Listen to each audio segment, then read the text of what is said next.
അപ്പൊ ഇനി നമുക്കൊരു സമരം ചെയ്യണ്ടേ? ശക്തമായിട്ട് നമ്മൾ കാസർഗോട്ടുകാർ നേരിടുന്ന ഏറ്റവും വലിയൊരു പ്രശ്നമുണ്ട്. നമുക്ക് ഒരുപാട് പ്രശ്നങ്ങളുണ്ട് കാസർഗോട്ടുകാർക്ക്. നമുക്ക് വികസനവുമായിട്ട് ബന്ധപ്പെട്ട ഒരുപാട് പ്രശ്നങ്ങളുണ്ട്. അതിനെക്കുറിച്ച് എന്താണുള്ളത് പറയാൻ പറ്റും? ഇപ്പൊ നേരിടുന്ന ഏറ്റവും വലിയ പ്രശ്നം എന്ന് പറഞ്ഞാല് നമ്മളെ കാസർഗോഡുകാർക്ക് നമുക്ക് എന്തെങ്കിലും ഒരു ബുദ്ധിമുട്ട് വന്നാല്, ഒരു സുഖമില്ലാതായാല് പെട്ടെന്ന് നമുക്ക് പോയിട്ട് ഒരു എമർജൻസി ആയിട്ട് ഒരു ചികിത്സ ചെയ്യാനുള്ള സ്ഥലമില്ല.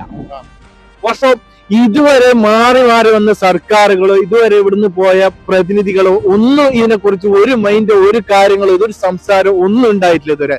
പക്ഷെ ഞങ്ങൾ കാസർഗോഡിലെ ഓരോ ജനങ്ങള് ഇത് നീതിക്ക് വേണ്ടിയുള്ള പോരാട്ടമാണ്. കാരണം ഷാഫി പറയും, ഓരോ കാസർഗോഡിലുള്ള ഓരോ വ്യാപാരികളും എല്ലാവരും അന്ന് 27-ാം തീയതി ആധാർ കരിപ്പോടിന്റെ വീഡിയോ കണ്ടിട്ടാണ് ഈ ഒരു വീഡിയോ ഞങ്ങൾ ചെയ്യുന്നത്. അപ്പൊ ഇതിനുള്ള എല്ലാ സപ്പോർട്ടും നമ്മൾ ഓരോരുത്തരെ, ഓരോരു ഫാമിലിന്റെ, ഓരോരു കുടുംബത്തിന്റെ